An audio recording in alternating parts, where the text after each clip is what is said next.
மெய்யன்பர்களே, உங்கள் அனைவருக்கும் எனது பணிவான வணக்கம். நீங்கள் பார்த்து கொண்டிருக்கும் இந்த ஆகாச அருளமுதம் என்கின்ற காணொளி முழுக்க முழுக்க இறையின்பம் மெய்யின்பம் என்று சொல்லக்கூடிய மெய்த்தன்மையை நோக்கி சென்று கொண்டிருக்கும் ஒரு இறைவழிப்பாதை. இது ஒரு வழிப்பாதை.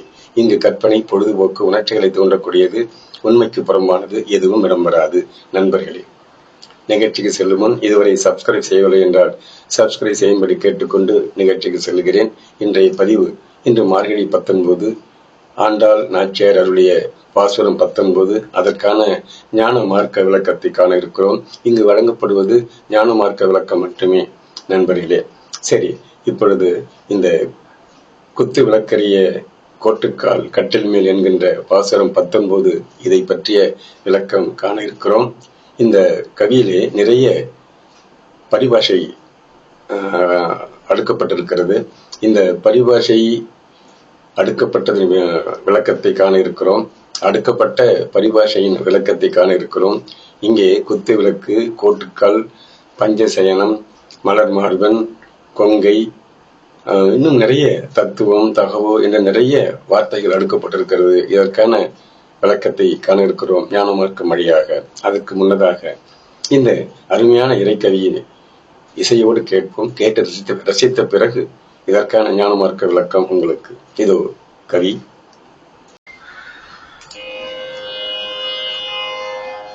குத்து விளக்கெரிய கோட்டுக்கால் கட்டில் மேல், குத்து விளக்கெரிய கோட்டுக்கால் கட்டில் மேல், மெத்தென்ற பஞ்ச சயனத்தின் மேலேறி, மெத்தென்ற பஞ்ச சயனத்தின் மேலேறி, கொத்தலர் பூங்குழல் நப்பின்னை கொங்கை மேல் வைத்த கிடந்த மலர் மார்பாய் திறவாய், கொத்தலர் பூங்குழல் நப்பின்னை கொங்கை மேல் வைத்த கிடந்த மலர் மார்பாய் திறவாய், மைத்தடம் கண்ணினாய் நீ உன்மணாளனை, மைத்தடம் கண்ணினாய் நீ உன்மணாளனை, எத்தனை போதும் துயிலெழ ஒட்டாய்க்காய், எத்தனை போதும் துயிலெழ ஒட்டாய்க்காய், எத்தனை ஏறும் பிரிவாற்ற கிள்ளையால், எத்தனை ஏறும் பிரிவாற்ற கிள்ளையால், தத்துவமன்று தகவேலோரெம்பாய், தத்துவமன்று தகவேலோரெம்பாய்.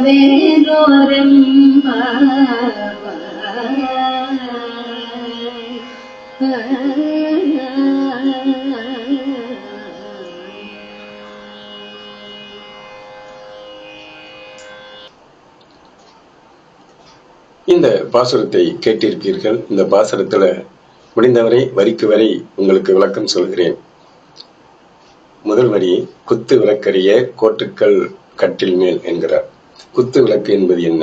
குத்து விளக்கு என்பது இங்கே நாம் தவம் ஏற்றுவதற்கு மூலப்பொருளாக இருப்பது இந்த குத்து விளக்கு என்று சொல்லக்கூடிய சக்கரங்கள்.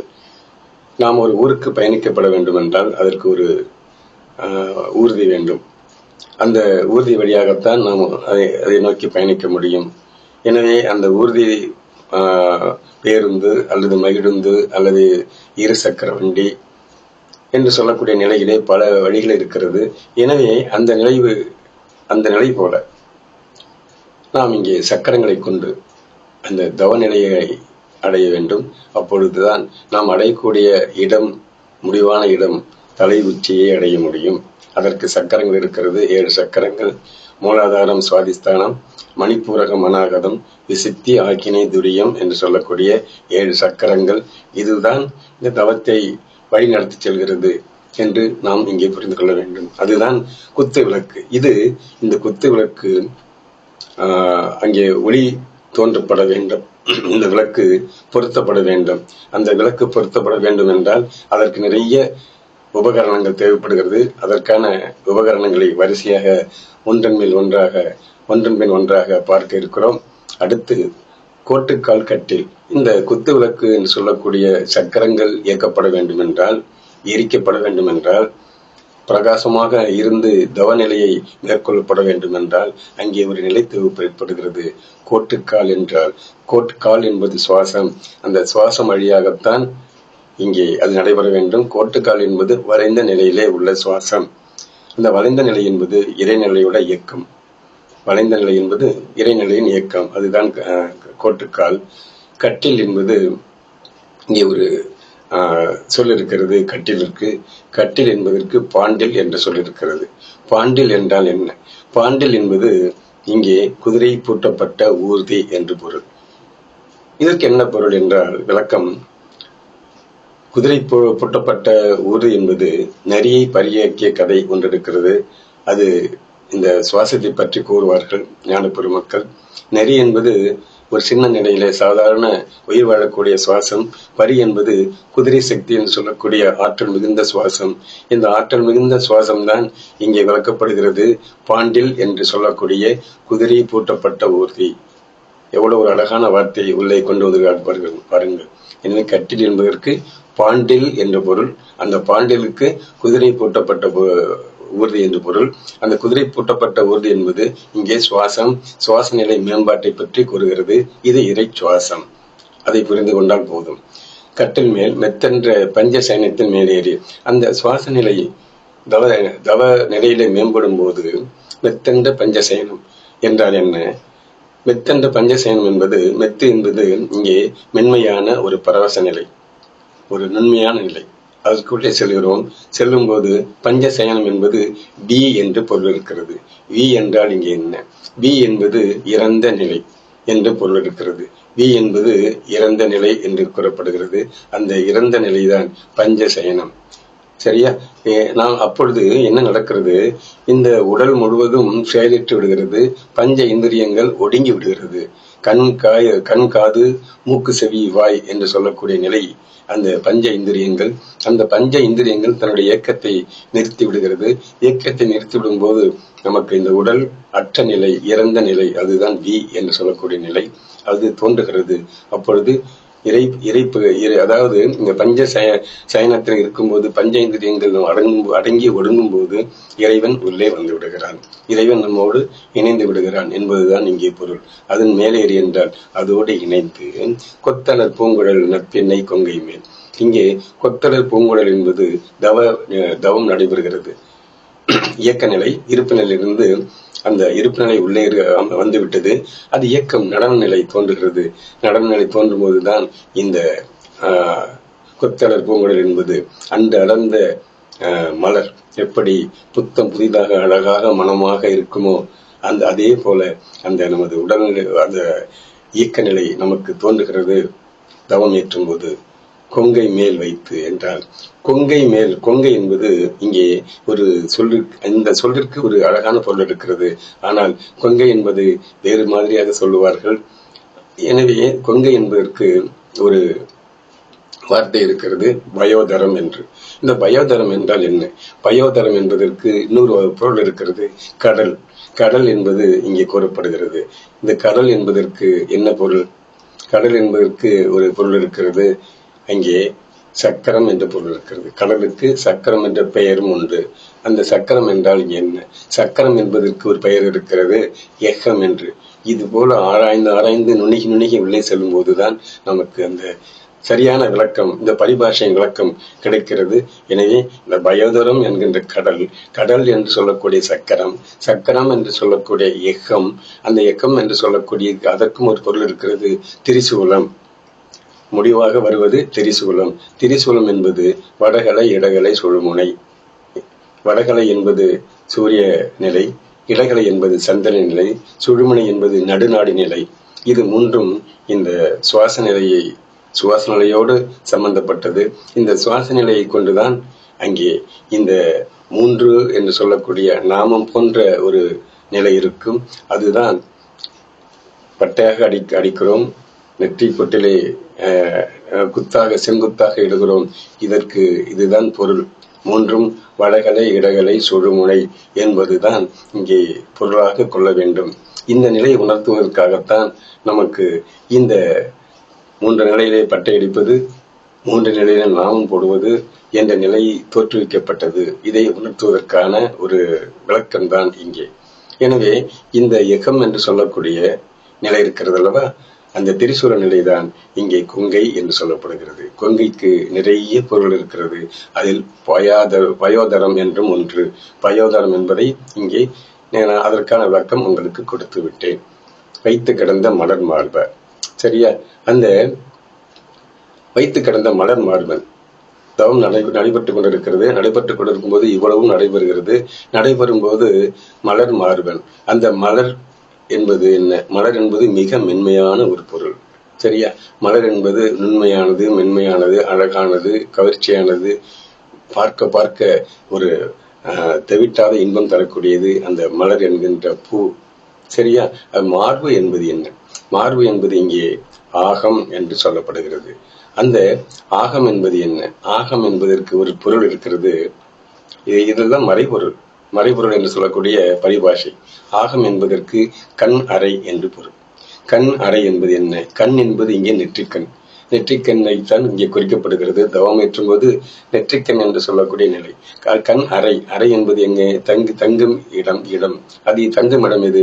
நெற்றி புருவம். நெற்றி புருவத்திலே தங்கும் அறை, அதாவது கண் தங்கும் அறை என்பது அந்த ஆக்கினை சக்கரம். அந்த ஆக்கினை சக்கரம் தான் இங்கே கூறப்படுகிறது மார்பு என்று, மலர் மார்பு என்று. மிக மென்மையான நுண்மையான கண் அறை என்பதுதான் இங்கே மலர் மார்பு. அது வாய் திறவாய். அந்த ஆக்கினை சக்கரம் இயக்கப்பட வேண்டும். அதனுடைய வாய் திறக்கப்பட வேண்டும்.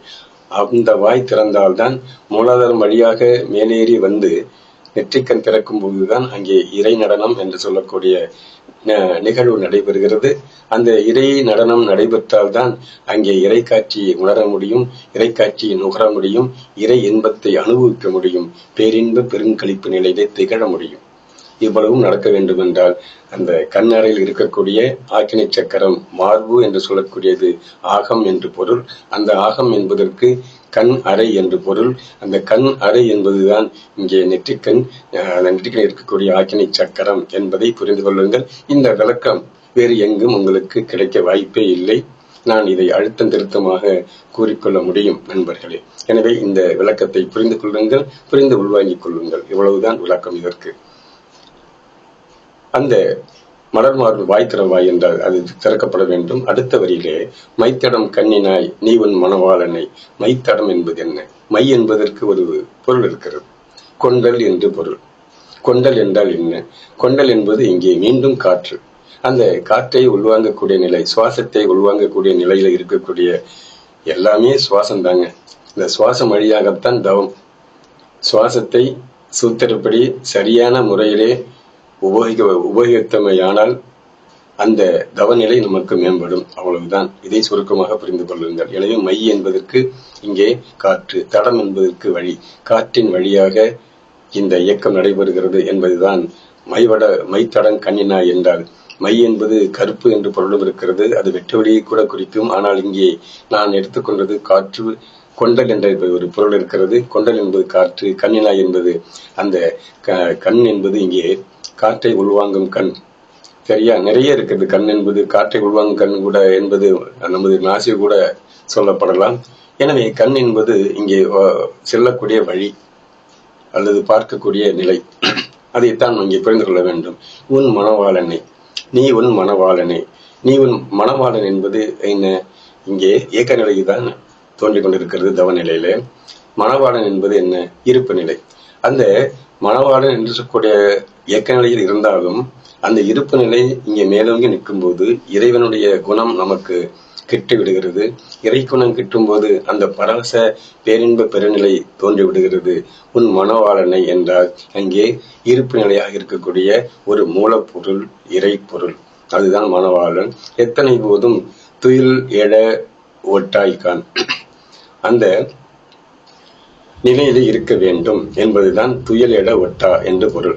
இந்த இருப்பு நிலையில இருக்கும்போதுதான் எனக்கு பரவச நிலை என்ற பேரின்ப பெருநிலை தோன்றுகிறது. இந்த நிலை நீடிக்க வேண்டும் என்பதாக கூறப்படுவதுதான் எத்தனை போதும் துயிலெழ ஒட்டா என்றால் அந்த தூங்காமல் தூங்கி சுகம் காணும் நிலை இப்படியே தொடர வேண்டும் என்பதுதான் அங்கே நிலை. ஏனென்றால் இந்த பரவச நிலை என்பது கிட்டா நிலை, எட்டா நிலை.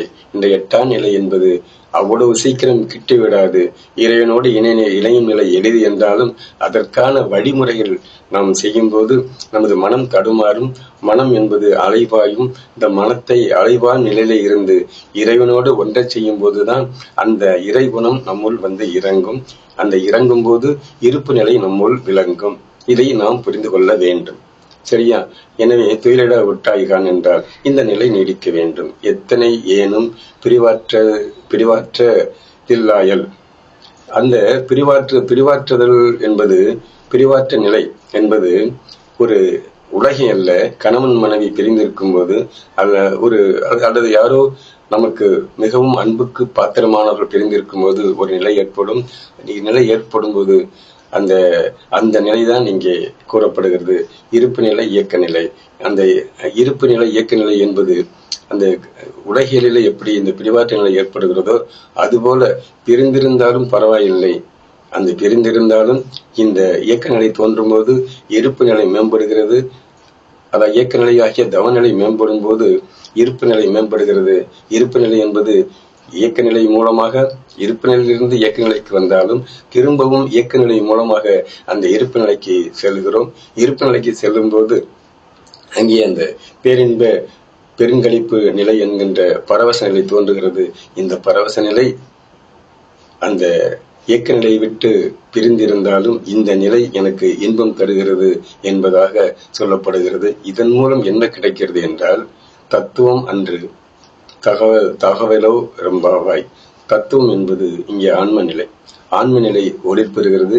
ஆன்ம நிலை இங்கே தெளிவு பெறுகிறது என்பதாக புரிந்து கொள்ள வேண்டும். தகவு என்பது தகுதி அல்லது உரிமை.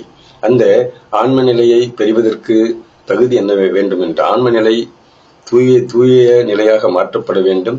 அந்த தூய நிலையாக மாற்றப்பட்டால்தான் நமக்கு பிறப்பு அறுக்கும் நிலை தோன்றும். அந்த பிறப்பு அறுக்கும் நிலை தோன்ற வேண்டும் என்றால் தூங்காமல் தூங்கி சுகம் காணும் நிலையாகிய தவநிலையை மேற்கொள்ள வேண்டும் என்பதாக இந்த கவி நிறைவு பெறுகிறது. எனவே இதற்கான ஆன்ம சுத்தம் என்று சொல்லக்கூடிய ஆன்ம ஒளி இந்த பிறப்பற்கும் நிலை வேண்டுமென்றால் தவம் ஏற்ற வேண்டும். அதற்கான தகவல் என்பது தகுதி என்பது இங்கே தவநிலை மட்டுமே என்று கூறி இந்த நிகழ்வை நிறைவு செய்கிறேன். மீண்டும் ஒரு நல்ல விளக்கத்தோடு நாளை சந்திப்போம். அடுத்த கவியிலே. நன்றி நண்பர்களே, மிக்க நன்றி.